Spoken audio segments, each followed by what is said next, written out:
And despite that loss, Alexander was the class of the TVC Ohio this season.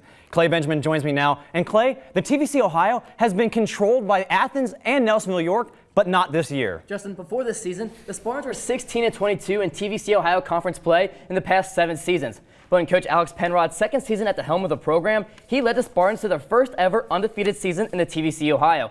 And besides becoming a new father, that's something he's the most proud of. That's what makes me most extremely proud of this team is to be able to go undefeated in the TVC Ohio with so many great coaches and so many teams, and the talent was extremely high, and it's just been tremendous for our community, and it's been awesome. If there's anything that this year taught us, you've got to bring your A game every game, because anybody can beat anybody. The nail on the head. The TVC Ohio is now a gauntlet for all of its teams.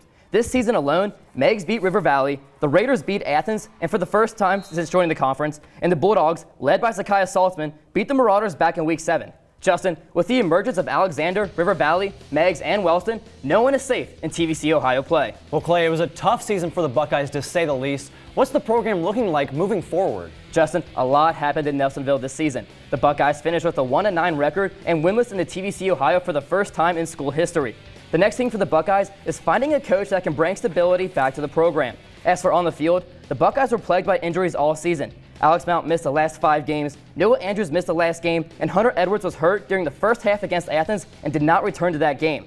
However, there is good news for Buckeyes faithful. The trio of Mount, Andrews, and Edwards will return next season along with Aaron Davis, Chris Cook, and Colt Yinger, and they will make sure that next coach's job is a lot easier. And the Athens Bulldogs were the reigning champs coming into this season. But after graduating that dominant senior class from a year ago, the Bulldogs, they still had a pretty successful year. You're exactly right. Coming into the year, they had the tough challenge of filling the shoes of last year's dominant senior class. After a 1-3 start, the Bulldogs, led by GG Player of the Year candidate Zakiah Saltzman, finished the season at 6-4 and were in the hunt for the TVC Ohio Trophy. They did lose some key seniors at graduation this year, but the Bulldogs have their offensive line returning next year, and Brendan Saina will be back under center to lead the Bulldog offense. Well, Clay, Megs and River Valley seem to come out of nowhere this year. Can we expect them to continue that success? Oh, for sure. With coaches like Mike Bartram and Jared Sparling leading these programs, these teams will be competitive for seasons to come. And Coach Sparling told me this week that all these teams will lose players at graduation, but they're not restocking. Justin, they're just reloading. Well, it was definitely a great season in TVC Ohio. Clay, thanks for everything.